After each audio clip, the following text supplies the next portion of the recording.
देखिए आज इसको हम जो आज कंप्लीट कर रहे हैं, लास्ट टाइम मैंने आपको आरसी कपलिंग पढ़ाया था, कपलिंग टेक्निक्स बताया था। इससे पहले लेक्चर्स में मैंने आपको ये बताया था कि कपलिंग टेक्निक्स क्या होती है, पहली चीज। दूसरा मैंने आपको ये बताया था कि कपलिंग टेक्निक्स में 3 टाइप की कपलिंग है हमारी, उससे हमारी जरूरत क्यों पड़ती है, ये भी एक लेक्चर में मैं बता चुकी हूँ। फिर वो कौन कौन से टेक्निक्स हैं, ठीक है। उनमें से हमने एक टेक्निक सबसे पहले उठाई थी आपकी आरसी कपलिंग टेक्निक, ईडीसी की बात करें, आरसी कपलिंग टेक्निक्स आगे भी बस समझिए, आरसी कपलिंग टेक्निक्स, ठीक है। इस आरसी कपलिंग टेक्निक्स में मैंने आपको बताया, उसका डायग्राम बताया, उसमें जो कंपोनेंट्स लगे हैं उसकी वर्किंग समझाई। उसके बाद हम जो ये आरसी कपलिंग टेक्निक्स यूज करते हैं, कपलिंग टेक्निक्स को, सिंपल सी बात ये है कि कपलिंग टेक्निक्स का यूज चाहे वो आरसी कपलिंग हो, चाहे वो डायरेक्ट कपलिंग हो, या वो ट्रांसफॉर्मर कपलिंग हो, all are the techniques coupling techniques, all are the coupling techniques are used to increase the gain, ठीक है। तो गेन को इंक्रीज करने के लिए हमें मल्टी स्टेज एम्पलीफायर, मतलब बहुत सारे एम्पलीफायर्स को एक के बाद कास्केडिंग में जोड़ना पड़ता है। कास्केडिंग का मतलब है एक की आउटपुट को दूसरे की इनपुट बना देना। तो किसी की आउटपुट को किसी की इनपुट डायरेक्टली नहीं बना सकते, उसके लिए हमें क्या यूज करना पड़ेगा, कपलिंग टेक्निक, ठीक है। ये कहानी मैं पूरी समझा चुकी हूँ। बीच में ब्रेक दिया था मॉडल के, हाइब्रिड मॉडल समझाया था मैंने जनरल ट्रांजिस्टर को लेके। तो इसी के अंदर कपलिंग हमें क्या करना था, वो मैंने क्यों पढ़ाया था वो समझिए। आरसी कपलिंग टेक्निक में डायग्राम के बाद फिर आपका पूरा का पूरा जो वर्किंग है वो समझा दी थी। उस वर्किंग के बाद था, अब हमें निकालना था गेन। Getting my point. तो coupling techniques we are using just because we are using these coupling techniques just because to increase the gain। तो अल्टीमेटली हमारा लॉजिक क्या है कि हमें गेन को इंक्रीज करना है, मतलब यानी हमें अब ये दिखाना है कि हमने आरसी कपलिंग को भी समझ लिया, हमने उसका वर्किंग भी समझ लिया। अब हमें देखना है कि जो गेन हम चाह रहे हैं वो आ रहा है या नहीं आ रहा है, आ रहा है तो कितना आ रहा है, ठीक है। तो अब कितना आ रहा है वो, कि कितना चाहिए कितना नहीं, वो तो प्रैक्टिकल उस पर डिपेंडेंट करता है। हम तो बेसिकली क्या करेंगे, हम इसमें ये काम करेंगे कि हम तो 2 स्टेज को देख के बना रहे हैं, ठीक है। तो मैं क्या, वही आपका 3 स्टेजेस के लिए 4 स्टेजेस के लिए ऐसे इंक्रीज होता चल जाएगा। तो अब आप एडिट डालेंगे टू, देखिए to find the voltage gain, to find the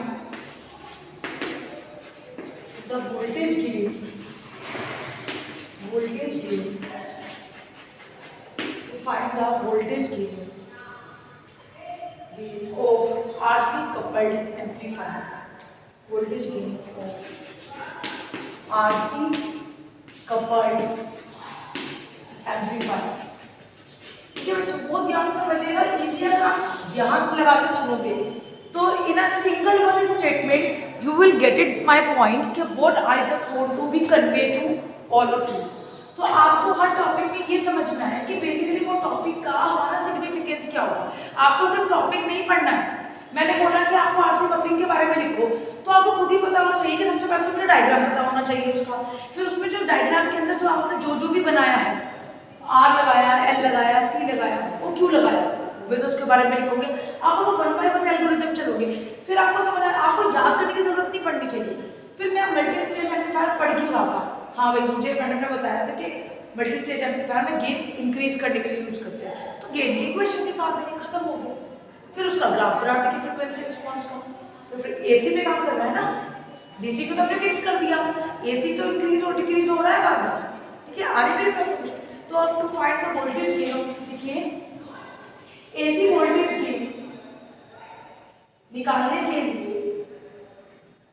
AC voltage gain निकालने के लिए आरसी कपल्ड एम्पलीफायर का, आरसी कपल्ड एम्पलीफायर का, आरसी कपल्ड एम्पलीफायर का एसी इक्विवेलेंट सर्किट बनाएंगे, एसी इक्विवेलेंट सर्किट बनाएंगे।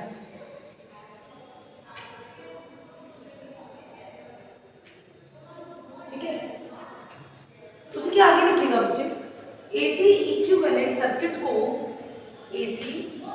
नेक्स्ट पॉइंट, एसी इक्विवेलेंट का मतलब बच्चे सिंपल सर्किट ही है, समझ आ गई मेरी बात। डीसी काम एसी और डीसी दोनों करते हैं। डीसी का काम क्या है, क्यू पॉइंट पे फिक्स रखना ट्रांजिस्टर को, बाकी काम किसका है, एसी का ही है। तो आपको एसी इक्विवेलेंट सर्किट का मतलब ये हो गया कि पहले आप सिंपल सर्किट बनाओगे, फिर उस सर्किट का मॉडल बनाओगे, उस मॉडल में कुछ बातें याद रखनी है। तो सबसे पहले तो मुझे क्या करना पड़ेगा, सबसे पहले मुझे वो सर्किट ही बनाना पड़ेगा। अरे मैं बस यहाँ पे बोल रहा हूँ, मैं कितनी स्टेज को लेकर समझा रही हूँ, मोर देन वन का 2 स्टेजेस, वही आप 3 स्टेजेस के लिए करोगे, वही 4 स्टेजेस के लिए करोगे।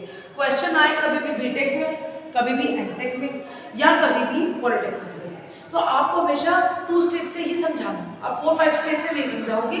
क्योंकि जैसे हम करते हैं ना कि आपने कोई इंटीग्रेशन करते थे, ठीक है, वॉल्यूम इंटीग्रेशन करते थे, ठीक है, तो उसके अंदर आप क्या करते थे, स्ट्रिप ड्रॉ कर देते थे, फिर उसको स्लाइड करते थे स्ट्रिप को, उसमें लिमिट लगा देते थे। तो पूरे का अलग अलग तो नहीं जोड़ते थे ना, अलग अलग जोड़ोगे तो बहुत टाइम लग जाएगा।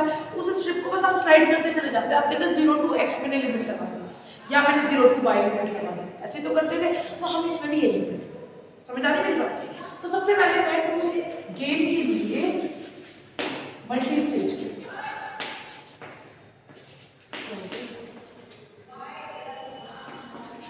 मल्टी स्टेज गेम के लिए मैं क्या करूँगी, पहले वो सर्किट ड्रॉ करूँगी जो सबसे पहले कॉमन सर्किट है, उसके बाद में एसी इक्विवेलेंट सर्किट ड्रॉ करूँ, वो सिंपल।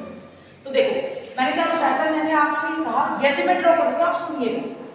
मैंने 2 ट्रांजिस्टर ड्रॉ करे, आपको तो है मैं एनपीएन ट्रांजिस्टर ले लूँ, ठीक है, इसको ये आपका जनरल है, ये सी है, ये बी है, और आपको ये भी पता है कि हम कॉमन एमिटर को यूज करते हैं, ठीक है। I just हमेशा देन, और एक में यहाँ ये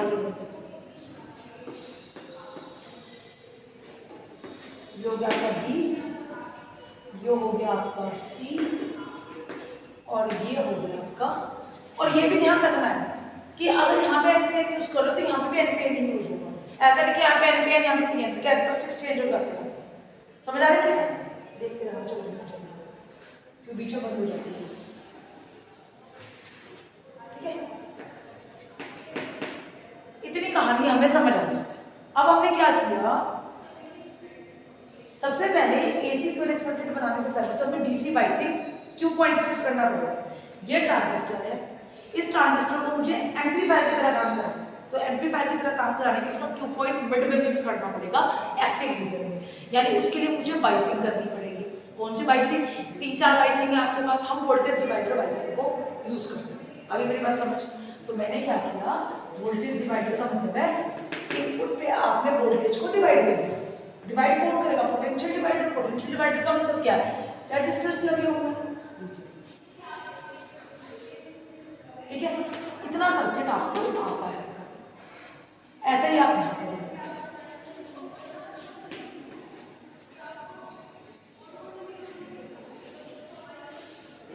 अभी हमें इतनी बात समझ में, अब हमें पता है कि यहाँ से हमें क्या सी पे भी आएगा, ठीक है। ये सी पे और ई पे जो लगाते हैं, सी पे और ई पे जो हम लगाते हैं, आपको पता है कि डायोड में मैंने जब आपको समझाया था, हर चीज का मैंने कहा था एक मतलब होता है, बिना कहे कुछ नहीं होता, ये इंजीनियरिंग है, ठीक है। तो ये डायोड में हम हमेशा क्या करते हैं कि ऐसा भी तो हो सकता है कि आपने इनपुट दिया और वहाँ पे करंट ज़्यादा चली गई, हमारा डायोड उतनी करंट को मतलब सस्टेन नहीं कर पाया, तो डायोड फूट जाएगा, है ना।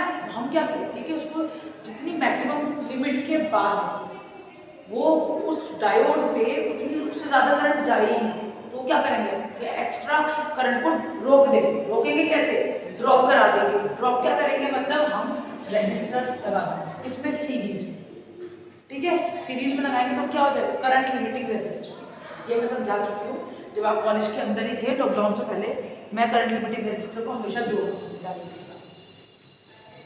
समझ आ रही है बात, वीडियो में भी पढ़ा हुआ। अब देखिएगा इसके अगर मैं अलग अलग बनाऊं, ये एक सर्किट है, ये एक सर्किट है, फिर इस तरह एक सर्किट है, फिर इस तरह एक सर्किट है, ऐसे बहुत सारे सर्किट बने हैं। अभी तक हमने इसके बारे में पढ़ा था, ठीक है। और इसके बारे में पढ़ के आपने क्या किया था, यहाँ पे बाइसिंग सर्किट के लिए, बाइसिंग का मतलब है डीसी के लिए काम करता है। बाइसिंग टेक्निक सिर्फ डीसी के लिए काम करती है और आरसी कपलिंग टेक्निक किसके लिए काम करती है? जो कपलिंग टेक्निक होती है आप एसी के लिए बात कर रहे हो, समझ आ रही है मेरी बात? उस बाइसिंग का, उस टेक्निक का अलग काम, इस टेक्निक का अलग काम। अब ये क्या करेगा, आप यहाँ पे अगर अलग अलग होते तो कैसे करते हैं? हाँ यार, डीसीसी का मतलब क्या है? DC supply. डीसीसी का मतलब है डीसी सप्लाई। ऐसे आप एक्स वाई जेड सर्किट जोड़ के चलो, ठीक है? पहले मैं वन सर्किट करके बताऊँ, पहले हम इसी को समझते हैं, फिर इसके जैसे ही दूसरा बनेगा, तो आपको कंफर्टेबल होगा, आपको समझ आएगा कि हम क्या कर रहे हैं। अब ये तो रहा डीसी सर्किट। अब मैं तो कर रही हूँ आरसी कपलिंग टेक्निक, तो मैं आर और सी को यहाँ पे जोड़ दूँगी। आर और सी को आप कैसे जोड़ोगे? जैसे आपने क्या कहा, आर और सी, आर तो जुड़ गया, आर तो ऑलरेडी है, यहाँ पे आप इनपुट लगाओगे डी इनपुट। आपको पता है जब हम आरसी कपलिंग टेक्निक यूज करेंगे तो दो टाइप के कैपेसिटर आपके कनेक्ट होंगे। ये तो आ गया, ठीक है, आर तो आ गया, अब सी जोड़ना। सी किससे आया? टेक्निक से आया, ठीक है। सी कप यानी कैपेसिटर। कैपेसिटर आपके दो टाइप के कनेक्ट होंगे, एक तो कपलिंग और एक बाईपास। कपलिंग कैपेसिटर इनपुट और आउटपुट पे कनेक्ट होगा और बाईपास कैपेसिटर कहाँ पे होगा?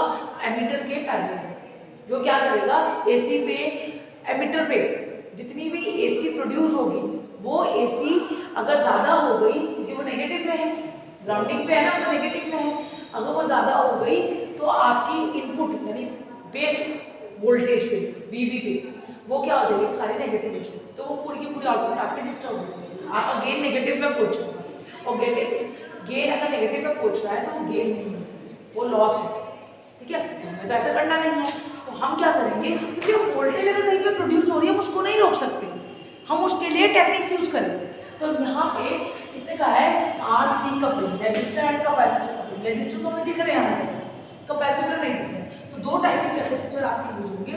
एक तो होगा कपलिंग कैपेसिटर, एक तो इनपुट पे सी इनपुट, और एक यूज होगा आपका आउटपुट सी आउटपुट या सी वन सी। एक कैपेसिटर आप जोड़ोगे यहाँ पर पैरेलल में, इसी तरह इसके अंदर जोड़ोगे यहाँ, इसी तरह यहाँ पे जोड़ोगे सब, इसी तरह यहाँ पे। आ रही है मेरी बात समझ में? इस तरह तीसरे में जोड़ोगे, इस तरह जोड़ोगे। ये है आरसी कपलिंग। अब ये तो अलग अलग स्टेज होगी, अब हमें क्या करना है? कंबाइन करना, मल्टी स्टेज का निकालना। तो हम क्या करेंगे, इसकी इनपुट को इसकी आउटपुट बनाएंगे, इसकी आउटपुट को इसकी इनपुट। तो दो कैपेसिटर साथ साथ लगाने का कोई मतलब नहीं है, ये कैपेसिटर भी यही काम करेगा और ये कैपेसिटर भी यही काम करेगा। तो इस दो स्टेजेस के बीच में, जब एक के आउटपुट को आप दूसरे की इनपुट बनाओगे तो वहां पे ये कैपेसिटर क्या करेगा? कपलिंग कैपेसिटर का काम करेगा। ये क्या करता है? कपलिंग कैपेसिटर फ्रीक्वेंसी पे काम करता है। बताया था मैंने आपको, C = 1/ω/c, ठीक है, 1/ω/2πfc। तो आपको पता है कि कैपेसिटर से किस पे काम करेगा? कैपेसिटर से काम करेगा फ्रीक्वेंसी, और जिसमें फ्रीक्वेंसी नहीं है तो वहां क्या हो जाएगा? 1/2π × 0 × c। ये क्या हो जाएगा? 1/0। 1/0 क्या होता है? इनफाइनाइट। तो यानी ये डीसी में तो फ्रीक्वेंसी होती ही नहीं है, डीसी में फ्रीक्वेंसी होती ही नहीं है, तो डीसी में फ्रीक्वेंसी जब नहीं होती है तो यानी कैपेसिटर डीसी पे काम नहीं करेगा। ये कहानी को बहुत अच्छे से बताओ, ठीक है? जो बीच में पढ़ता चला जा रहा है उसको मैं समझा दूंगा। अब यहाँ पे देखिए, अभी तो मैंने तुम्हें ये जो कनेक्ट करके बता दो, इस तरह कनेक्ट होकर चला जाएगा। अब क्या करो, अब तो हमें मल्टी स्टेज के बारे में बात करते हैं। क्या करो, पूरी की ग्राउंडिंग एक कर दो। पहली बात, zero voltage is zero voltage, it is just nothing. तो आप इसको ग्राउंड सेव करो। वीसीसी दो बार यूज नहीं होगी क्योंकि मल्टी स्टेज है, पूरे में एक डीसी यूज होगी और एक में एक ही एसी यूज होगी। समझ आ गई? इनपुट हमेशा यहाँ से मिलेगी और आउटपुट हमेशा वहाँ से मिलेगी। आगे मेरी बात समझ। तो आप क्या करोगे, इस वाली वैल्यू को कैसे कनेक्ट करोगे? जितनी भी स्टेजेस आप जोड़ोगे, हो सकता है आप आगे और स्टेज जोड़ो, और जोड़ते हुए आप क्या करोगे, will write it here as a VCC. आगे मेरी बात समझ? डायग्राम ड्रॉ करो। If you have any problem, we will discuss later when I will over the topic.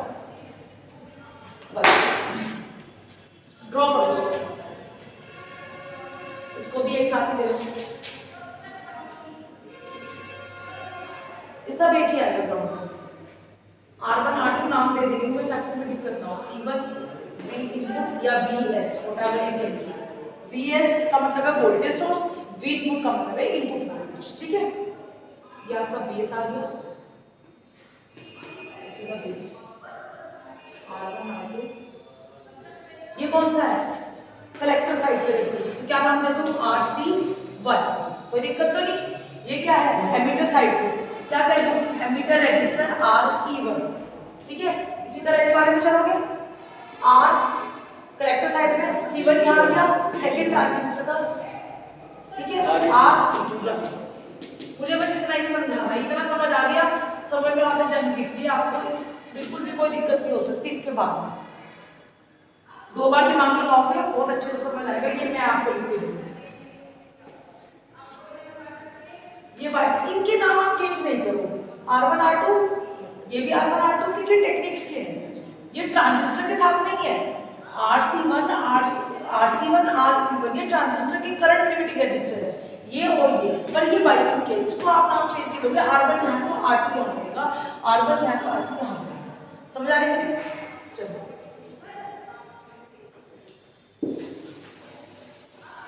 I wish की फटाफट जल्दी से खत्म। ये इसका नाम भी चेंज नहीं करोगे। ये क्या था? ये वाला कैपेसिटर, बाईपास कैपेसिटर था, कैपेसिटर C और बाईपास E, एमीटर साइड क्या हो गया? Emitter bypass capacitor, emitter side में। इसी तरह इसका नाम भी CE, एमीटर बाईपास कैपेसिटर। ये क्या है? वो C1 नाम दिया इसको, C आउटपुट, और ये वाले को क्या नाम दिया है? ये दो के बीच में यूज हो रहा है, coupling capacitor CC।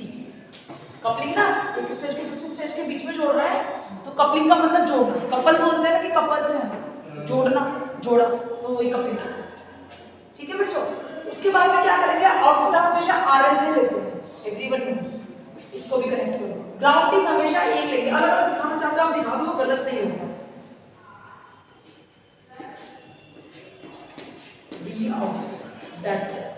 Plus minus जल्दी से ड्रॉ करो, इसके बारे में मुझे कुछ चीजें बतानी है। इसका सर्किट आप ही ड्रॉ करो, इसका सीक्वेंस रिस्पॉन्स समझा के मैं इसको फाइंड अप करना चाहती हूँ।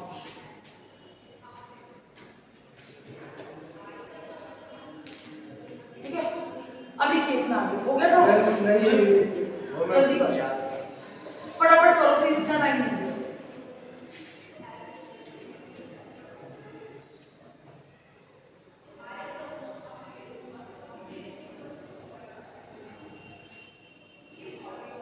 समझ आ गया ना? आगे लिख लो, पहले लिख लो, पहले लिख लो, लिखो एसी इक्विवेलेंट सर्किट। देखिए इसको कोई भी डायग्राम ए कह लीजिए, डायग्राम है चित्र, डायग्राम ए का एसी इक्विवेलेंट, ये एसी इक्विवेलेंट नहीं है, सिंपल सर्किट है एसी डीसी वाला। हमें डीसी हटा देनी है, सिर्फ एसी, क्योंकि एच मॉडल केवल एसी इक्विवेलेंट सर्किट के लिए काम करता है, एसी पे काम करता है, डीसी पे कोई ऐसा मॉडल काम नहीं करता। ठीक है, तो लिखिए डायग्राम ए का AC equivalent circuit, diagram A का एसी इक्विवेलेंट सर्किट ड्रॉ करने के लिए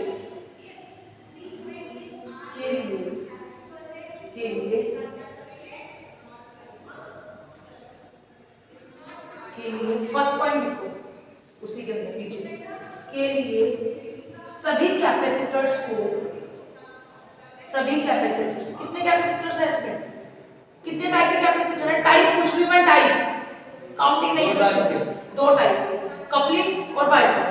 ठीक है, सभी कैपेसिटर्स को शॉर्ट सर्किट करना पड़ेगा, सभी कैपेसिटर्स को शॉर्ट सर्किट करना पड़ेगा। सेकंड पॉइंट देखिए, डीसी पावर सप्लाई को, या शॉर्ट में डीसी को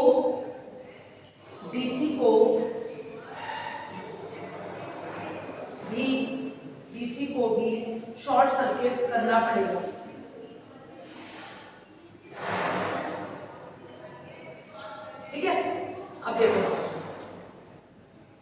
अब मैं एक सर्किट बनाऊंगी, आप फटाफट देखिए।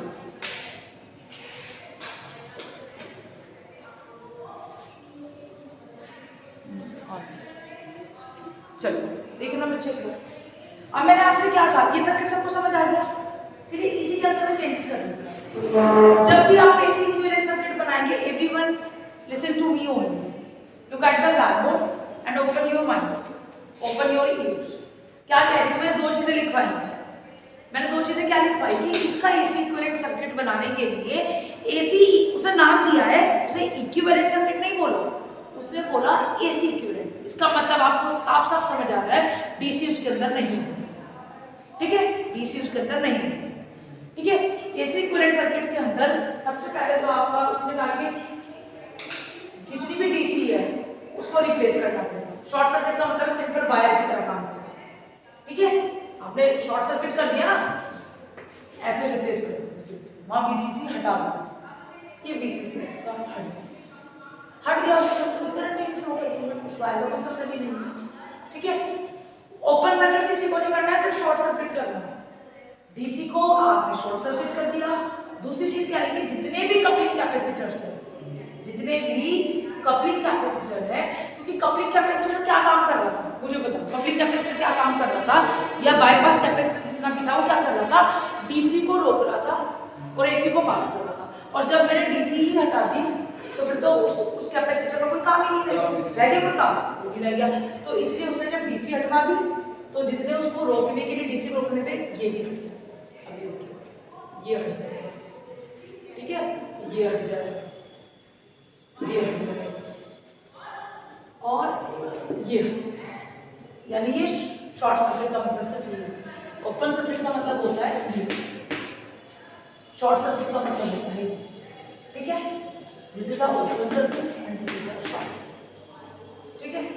अब हम क्या करेंगे, बाकी चीजें ऐसी लगी रहेंगी, समझ आ रही है मेरी बात। ये भी ऐसे ही कनेक्ट रहेगा सिंपल, ठीक है। उसके बाद ये भी ऐसे कनेक्ट। अब आपको यहाँ पे क्या समझ आ रहा है, आपको ये समझ आ रहा है कि ये तो सिंपल एक वायर होगी, यानी ये जो पॉइंट है इस वायर को खींच के ये भी तो भूसंकर्षित हो गया, ठीक है। तो कहने का मतलब क्या हो गया, इसका जो R1 और R2 एक दूसरे क्या है, पैरेलल में थे, तो ये फिर से आप खींच, क्योंकि ये भी ग्राउंडिंग है ना, ऊपर तो कुछ रहा ही नहीं है, ये जीरो लेवल, ये हाईएस्ट लेवल, फिर ये हाईएस्ट लेवल, फिर ये जीरो लेवल, इसको आपने पूरा का पूरा नीचे ऐसे खींचा, मतलब इस पूरे को आपने रोटेट कर दिया। पेपर है ना पूरा, उस पेपर को आपने बंद कर दिया, तो बंद करते जितने भी कंपोनेंट्स हैं वो सारे नीचे पहुंचे, क्योंकि ग्राउंडिंग लेवल आप दो नहीं ले सकते। अगर वहां VCC था तो यहाँ 5 वोल्ट था, समझ आ गई मेरी बात, और ये 0 वोल्ट था। अब आपने इसको रिप्लेस ही कर दिया VCC को, ठीक है। तो वहां पे यानी वो लो वोल्टेज में पहुंच गई। लो वोल्टेज क्या होगा, ये लाइन पे 0 मिनिमम लेवल है, ठीक है, इधर नेगेटिव है इधर पॉजिटिव है, तो मिनिमम लेवल यहाँ पे भी, यहाँ पे दो मिनिमम लेवल दिखाने की क्या जरूरत है, एक लेवल दिखाएंगे। आप पेपर को पूरा फोल्ड करके नीचे, आ रही मेरी बात समझ। अब मैं डायग्राम ड्रॉ करूँ, आप जरा डायग्राम देखिएगा, इस R1 को R2 के पैटर्न में पहले ड्रॉ करूँ तो आपको बहुत ईजी लगेगा, क्योंकि अगर मैंने इसको रब कर दिया ना तो आपको तो समझ आएगा, जो बच्चे घर पे बैठे हैं उनको नहीं समझ आएगा।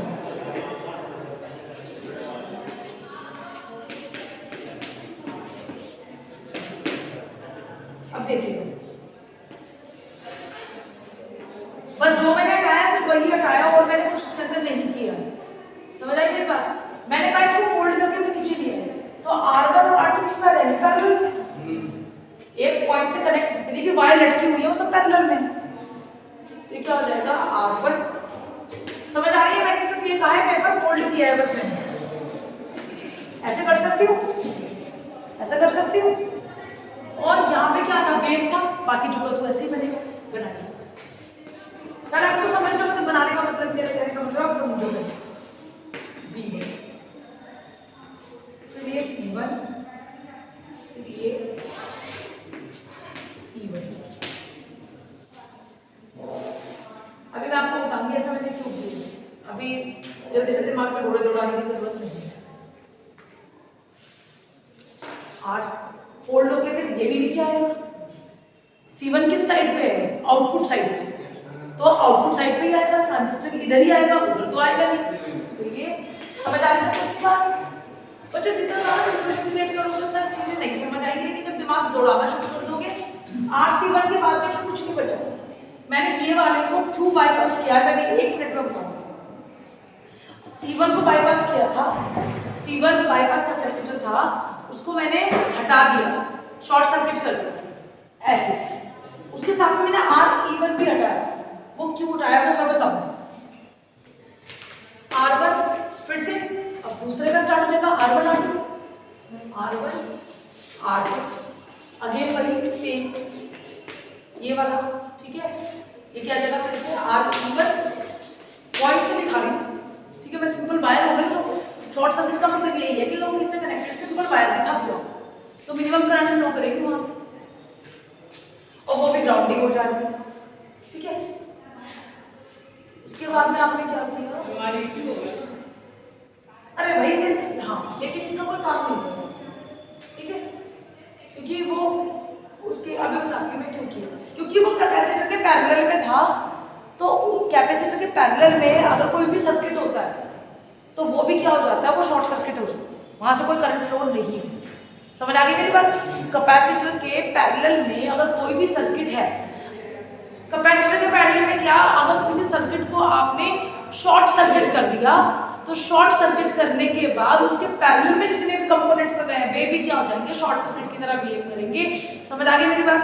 इसलिए मैंने C1 को शॉर्ट सर्किट किया तो RE1 ऑटोमेटिकली वहाँ पे शॉर्ट सर्किट हो गया, क्योंकि वो पैरेलल में था।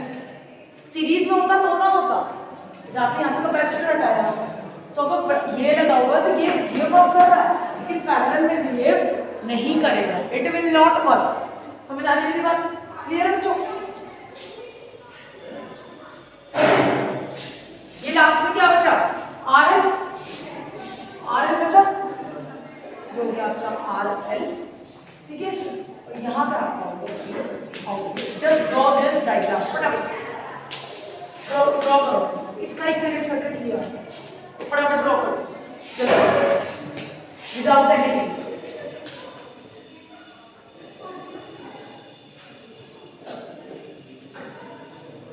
करो फटाफट।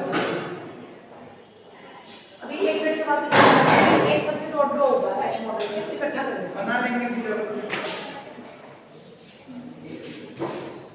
जल्दी से ड्रॉ करो प्लीज, आई विल रिक्वेस्ट।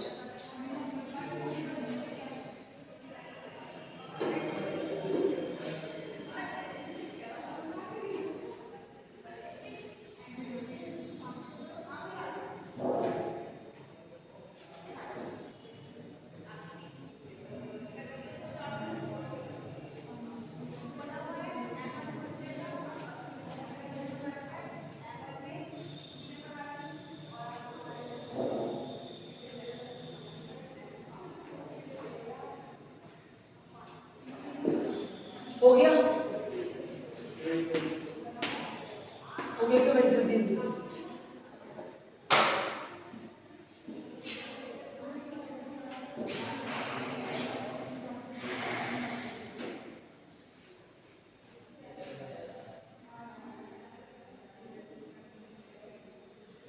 आप घर पे जाके एक बार फिर से वीडियो देखेंगे ना, बनाएंगे तो आप बनाने में टाइम वेस्ट मत करो, ये रिक्वेस्ट, ठीक है। अब यहाँ देखो फोटो खींचो फोन से, घर जाके अरे भाई पॉइंट से दिखाया मैंने, अरे RE को मैंने दिखाया, पॉइंट आगे तो है। समझ आ गई बात, सब घर जाके वीडियो देखेंगे एक बार, मुझे पता है। अब यहाँ समझ लो, एक लाइन लिख लो ताकि आपको फुट नोट की तरह लिखिए कि वो RE को क्यों हटाया गया। देखिए जरा, RE के पैरेलल में नहीं, आप ऐसे लिखो शो, किसी रजिस्टर के पैरेलल में, किसी रजिस्टर यानी आप किसी भी रजिस्टर के पैरेलल में शॉर्ट सर्किट कॉम्बिनेशन होने पर, शॉर्ट सर्किट कॉम्बिनेशन होने पर इक्विवेलेंट रेजिस्टेंस, तुल्य प्रतिरोध, इक्विवेलेंट रेजिस्टेंस 0 हो जाती है।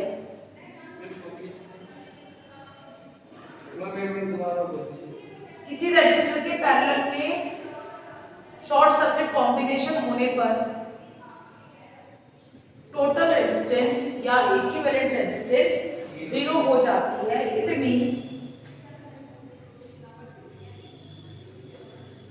Means in the diagram A, it means diagram A में दोनों ट्रांजिस्टर के एमिटर्स RE1 और RE2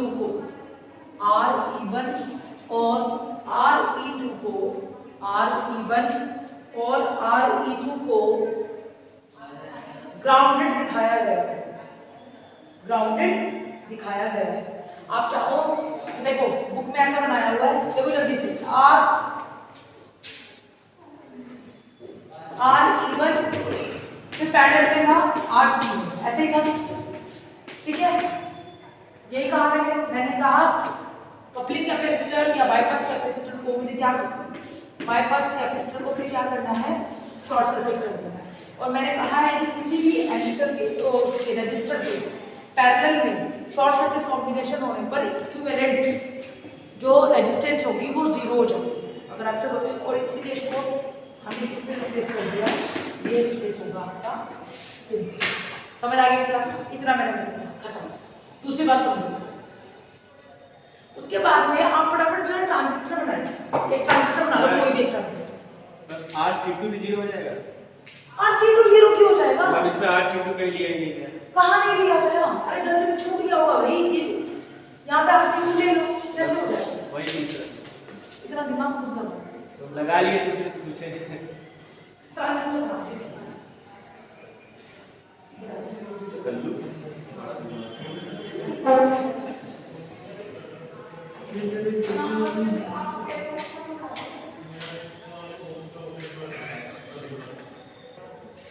अब देखो, अब हमें क्या करना है बच्चों, उसके अंदर क्या समझना है, बाकी सब चीजें तो हमें समझ आ रही है।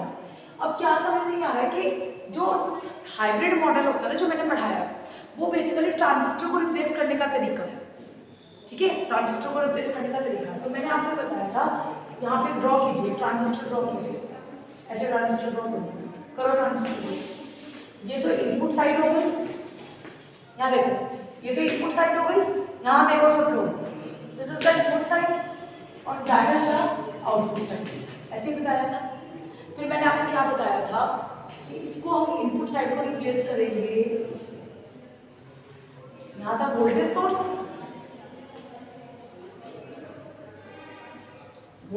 था, और यहाँ पे क्या था, करंट सोर्स। ये समझाया था बच्चा? हाँ या ना? ये समझाया था। तो इसी को उठा के यहाँ रखना। आगे मेरे पास समझ मैं कर रही हूँ, मैं सिर्फ ड्रॉ कर रही हूँ इसे एच पैरामीटर मॉडल को। आप देखिए उसके नीचे मतलब जब लिखोगे तो इतना ट्रांजिस्टर को एच पैरामीटर मॉडल द्वारा रिप्लेस करें।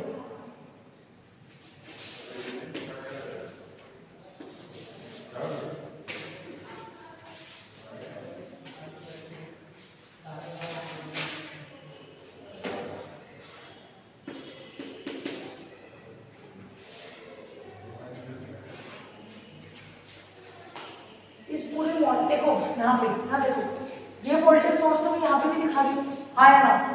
यही वोल्टेज सोर्स मैं यहाँ पे तो दिखा रही हूँ, दो जगह वोल्टेज सोर्स दिखाने का कोई मतलब नहीं है। तो इस वाले वोल्टेज सोर्स को हम किससे दिखाएंगे? रजिस्टर और HIE से। नाम मैंने यही लिखा है, देख लीजिएगा आपको जरूर। तो आपको ये मॉडल यहाँ बनाना है हर ट्रांजिस्टर। जब आप किसी ट्रांजिस्टर को एच पैरामीटर मॉडल से रिप्लेस करेंगे, ये चीज बनानी है आपको किसके लिए? ट्रांजिस्टर। ये इनपुट साइड और that is the output side. समझ आएगा? बाकी चीजें सब सेम रहेगी। अभी बताओ, देखो करंट सोर्स एक ही है तो उसको एज इट इज दिखाओगे। एक्चुअली मैंने इसको मैं वोल्टेज सोर्स से दिखाती इसको, लेकिन मैंने इनपुट पे दिखा रखा तो एक ही, उसमें आपको दो वोल्टेज सोर्स नहीं दिखाने हैं। एक एसी सर्किट के अंदर केवल एक ही आपका वोल्टेज सोर्स से काम हो जाए, ठीक है। जो मैंने ये लिखवा रखा है HFIE1, ये सब आपको इजीली समझ आ रहा है क्योंकि आप लोग क्लास के अंदर कर रहे हैं, याद है ना?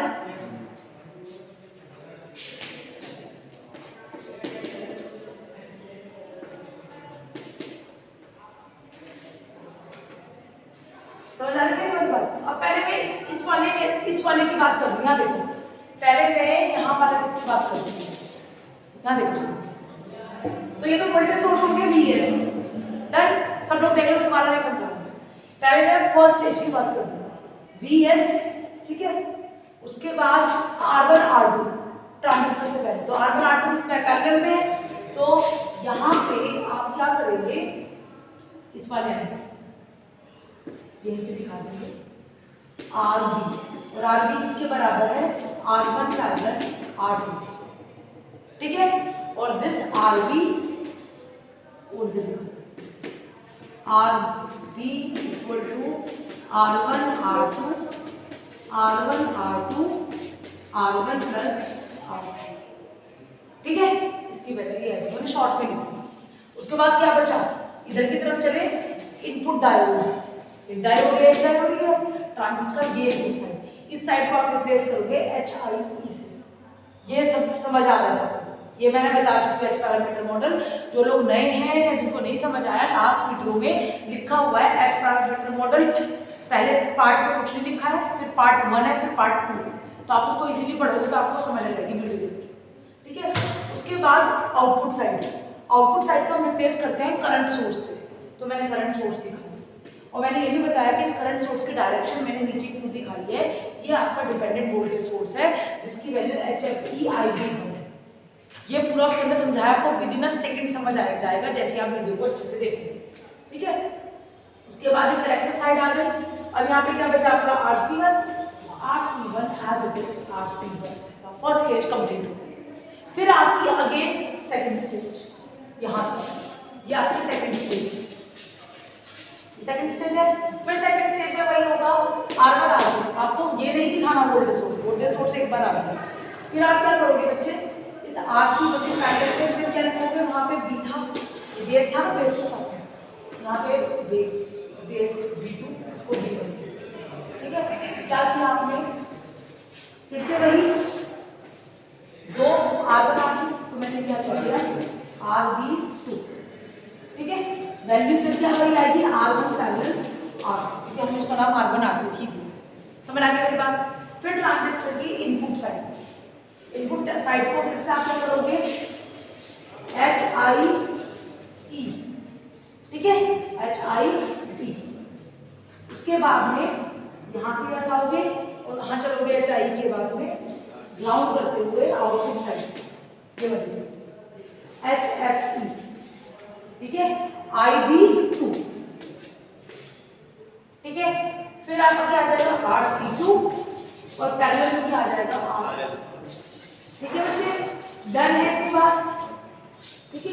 इस RL को आप इसके पैरेलल में नहीं लोगे, क्यों, क्योंकि RL से हमें आउटपुट चाहिए, इसको नहीं लेंगे। समझ आ गई मेरी बात इतनी? मेरे ख्याल से जो लोग दिमाग लगा रहे हैं, आप 4-5 लोगों को बहुत अच्छे से समझ आ रहा होगा, फिर शुरू से स्टार्ट कर रहे हैं, आपको नेक्स्ट फ्लो क्लियर हो जाएगा। नोट कर लो जल्दी से, नोट करो।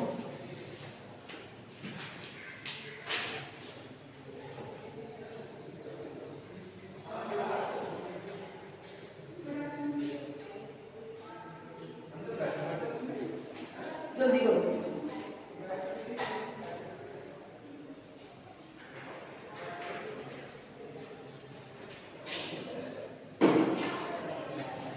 मैं ना इसका एक छोटी सी चीज लिख दे रही हूँ ताकि फाइंड आउट हो, ठीक है बच्चे। मैं इसको डाल दूँ और यहाँ से गेन लिख दूँ, ठीक है, वो आपको इजीली समझ आ जाएगा। 2 मिनट देखो, आप नोट करते चले जाओ, सुनते चले जाओ। देखिए, गेन के लिए आपको क्या करना पड़ेगा, हर स्टेज का गेन अलग अलग, कितनी स्टेजेस हैं यहाँ, 2 स्टेजेस है। 2 स्टेजेस के लिए आपको गेन कितने मिलेंगे, AB1 और एक होगा AB2, ठीक है, आउटपुट अपॉन इनपुट। अब आप यहाँ देखिएगा, जरा छोटी सी चीज देखिएगा, यहाँ पे जो फर्स्ट स्टेज के लिए RC1 किसका काम कर रहा है, लोड रेजिस्टर। RC1 किस पे, आउटपुट पे है ना, तो RC1 फर्स्ट स्टेज के लिए RC1 लोड रेजिस्टर की तरह यहाँ पे काम कर रहा है, ठीक है। बस इतनी बात बताई थी। मैं यहाँ पे AB1 और AB2 की वैल्यू लिख रही हूँ, फटाफट से आपको जरा इसको ड्रॉ कर दीजिए ताकि मुझे थोड़ा इजी हो।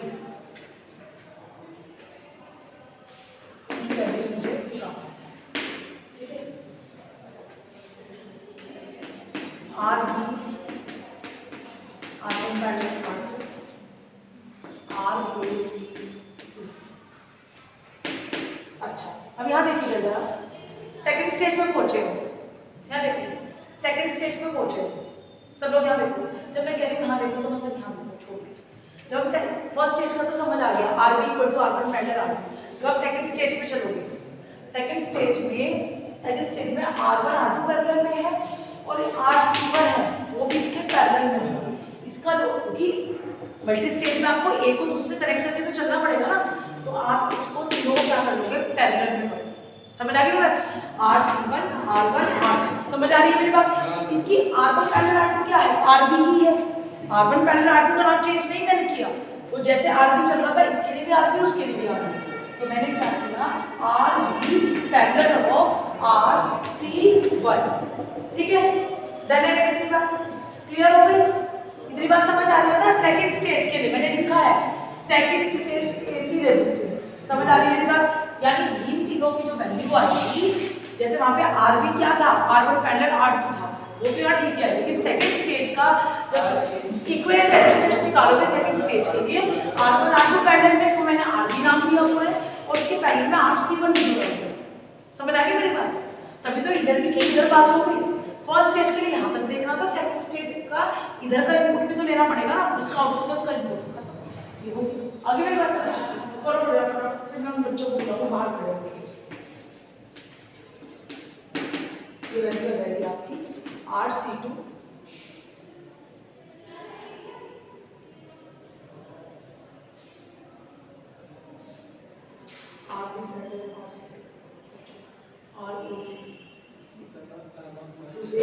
दूसरे स्टेज का रेजिस्टर RC2। अच्छा, ये तो ठीक है, ये तो एक चीज आ गई। अब यहाँ देखिएगा, एक्चुअली थोड़ी सी मिस्टेक मैंने इसके अंदर ये कर दी है, मुझे रेजिस्टेंस जो यहाँ सुनो, यहाँ जो आउटपुट है मुझे इनपुट के बाद आउटपुट पे जंप करना है, मुझे बीच की स्टेज से मतलब नहीं था, ये मैंने गड़बड़ कर दी। शायद उनमें से एक दो लोगों को समझ भी आया।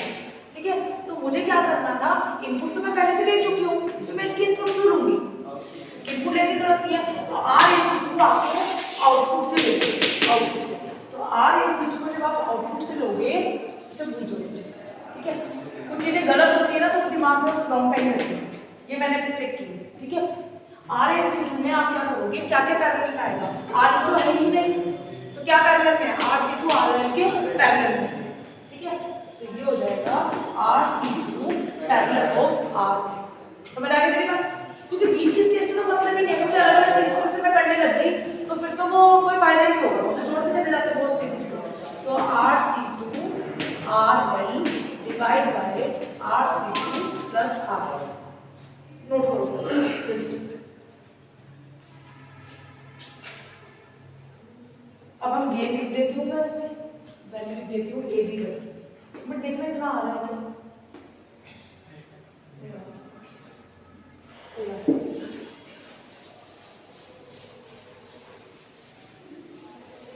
अब जो ये सारी इक्वेशंस में लिखनी है, ये सब इक्वेशन आपके एच पैरामीटर मॉडल ट्रांजिस्टर से आ रहे हैं।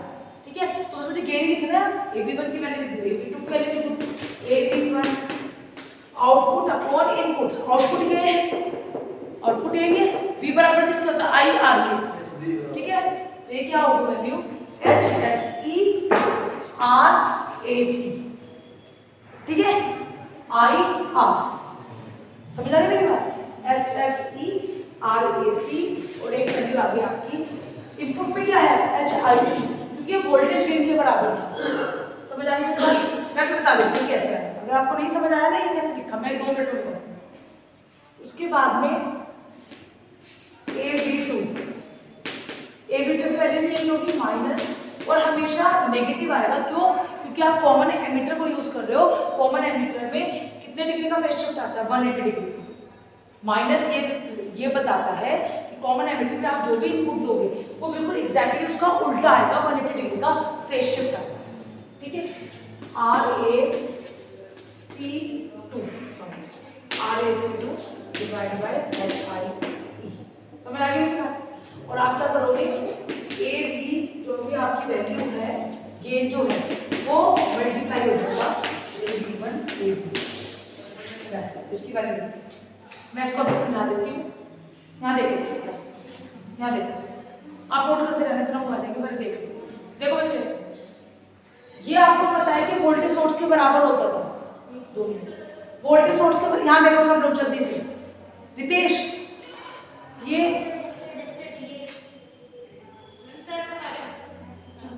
2 नहीं है, जाओ 2 नहीं है भाई, वो एक ही है, वो खराब हो रहा है, तो ले जाओ, दे दो भाई इसको। नहीं वो नहीं, लो ये ले लो, लो लो लो। तुम कहाँ जा रही हो? तुम्हारी क्लास में चलने वाली है, तुम कहाँ घूमती फिर रही हो?